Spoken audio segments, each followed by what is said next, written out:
Olá, meu nome é Márcia Mêndola, estamos no canal Psi, fazendo a leitura, o estudo dessa obra Como Amar uma Criança, de Anush Korczak. Vamos dar continuidade ao item 6, porque vocês já viram que eu me empolgo, eu adoro discutir aqui a leitura e trazer muitas reflexões. E nós estamos falando da ingratidão, da cobrança que muitos pais e mães, principalmente as mulheres naquela época que ficavam no lar cuidando dos filhos, então aquele sentimento de puxa, meus filhos estão saindo, que ingratos, não querem ficar comigo, meu amor pesa. E ele fez aquela pergunta que eu terminei o vídeo passado, o episódio anterior: você espera ser paga pelo amor que você dá, como se ele fosse um mérito seu? Isso toca fundo. E Korczak, ele tem um tom muito... que eu falo sempre aqui, poético, é a palavra que me vem, né? Mas vamos lá, ele consegue trazer umas imagens, umas impressões, as metáforas, para que a gente possa ir sensibilizando com o conteúdo que ele vai trazer. Agora, a ideia é que ele seja mais enfático mesmo. Os trechos são curtos e ele vai dando aquele toque lá para o pai, para a mãe, e de vamos parar para pensar como é que vocês estão lidando com as suas crianças. Você realmente está no lugar de ficar cobrando que o seu filho seja aquilo que você quer que ele seja? O fato de você amar, você coloca preço no amor, você vai cobrar do seu filho retribuição porque você o amou? Como que é isso? Seu filho tem que te amar porque você o amou, e a forma dele expressar o amor é você que tem que determinar. É o pai e a mãe que tem que determinar como que o filho deve amá-los. Será que é isso? Eu não vou responder, eu vou provocar ainda mais. Tá? Mãe coruja se agita como uma louca, como se ela quisesse sentar sobre os ombros do menino. Então, pensa, a mãe coruja quer pousar, a coruja, e se agita, ela se agarra com o bico à sua vara, voa em torno, dando com a cabeça contra o tronco da árvore, cabeçadas tão fortes que parecem marteladas. Lembra que eu falei que ele usa de metáforas? Esse discurso bem simbólico, e bem sensorial também. Arrancou alguns raminhos e gritou com voz rouca, alterada, seca de desespero. Vendo o garoto jogar fora do ninho mais um dos seus filhotes, ela voou para o chão e, arrastando suas asas pela terra, abriu seu bico como se fosse gritar, mas não tinha mais voz. Então, batendo as asas, saltitava enlouquecida, ridícula, em torno das pernas do garoto. Morto, o último dos seus filhotes voltou para a árvore. Visitou o ninho vazio e se pôs a rodar em volta pensando em alguma coisa. Tá, aqui é uma citação, tá? Esse trecho que eu li, dessa mãe coruja, é de Stefan Zeronsky, um romancista e dramaturgo polonês cuja obra dá testemunho da luta pela justiça social. Ele coloca aqui, ele faz essa referência, e é interessante essa expressão do ninho vazio. Nós discutimos sobre a síndrome do ninho vazio, quando os filhos saem de casa. A sensação desse vazio, os filhos foram embora. Aqui, uma mãe coruja, cujos filhos foram retirados do ninho, e ela, enlouquecida, ao ponto de ser ridícula, girando nas pernas ali de um garoto, o garoto tirou os filhotes do ninho e matou. Então ela vê ali, claro, uma coruja cuidando dos seus filhotes, vem alguém, arranca os filhotes e mata os seus filhos, ela fica enlouquecida. Nós estamos falando uma coisa drástica aqui.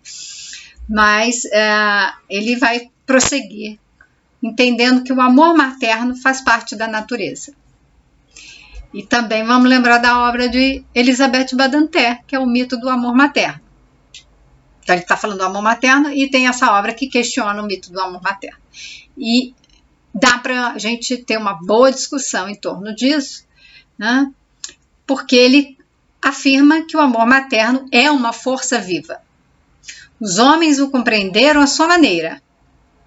O mundo civilizado, com exceção das classes menos favorecidas, então, com exceção das classes, né, mais pobres, você tem um mundo civilizado, praticam o infanticídio. Um casal que tem 2 filhos, quando poderia ter 12, tem a responsabilidade da morte dos 10 que não nasceram, entre os quais aquele queria ser seu filho. Talvez tenham matado o melhor deles. Então, o que fazer?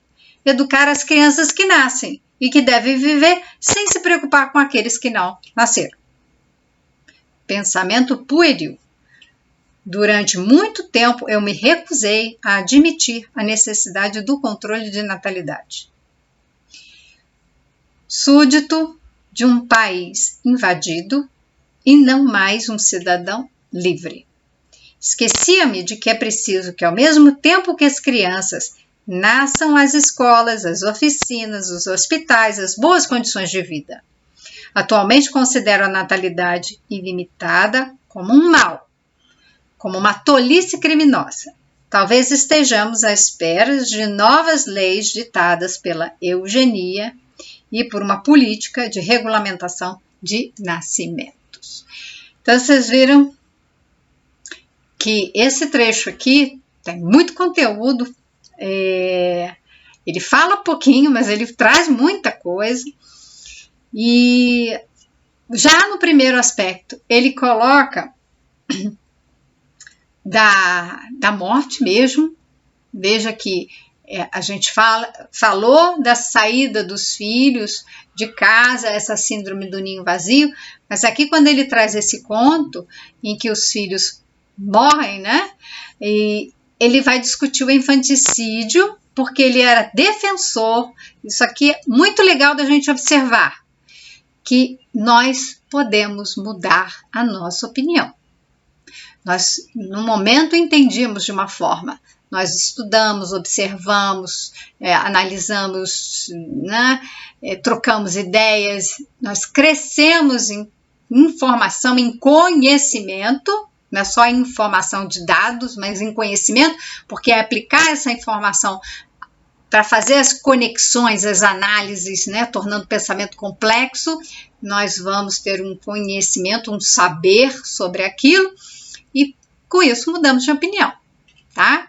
Isso Foucault falou também muito bem. Ele dizia, eu posso, né, mudar de opinião. Então, quem não pode? O pensador, né, ele está ali nesse lugar, não tem verdades, tem análises, tem ideias, tem né, construções. Então, tudo isso a gente pode dizer de uma evolução, de uma impermanência, né? Sempre uma construção e desconstrução. Então, o que ele chegou à conclusão?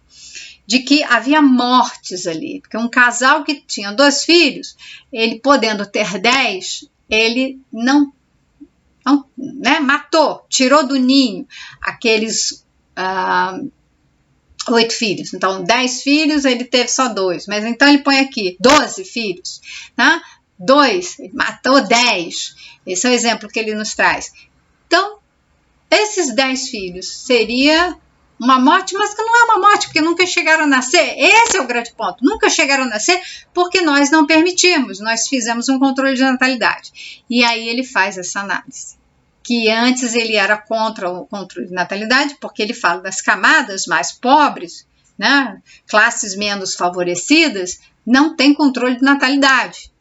Nós podemos rever isso também, porque eu trabalhei em maternidade que tinha. né, planejamento familiar, e era um hospital público.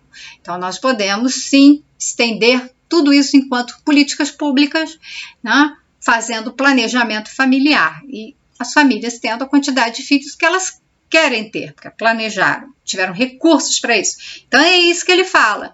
Ele teve que repensar, porque é preciso que, com as crianças, nasçam escolas, nasçam oficinas, ou seja, trabalho, lugar de trabalho, de estudo, hospital, boas condições de vida. Não adianta só colocar uma criança no mundo, não adianta colocar 12 filhos no mundo se eu não tenho condições de cuidar deles, dar boas condições de vida, de saúde para aquelas crianças. Então, eu coloco aquela quantidade de criança, né, que eu possa cuidar. Essa é a ideia dele. Então, sigamos até o nosso próximo encontro.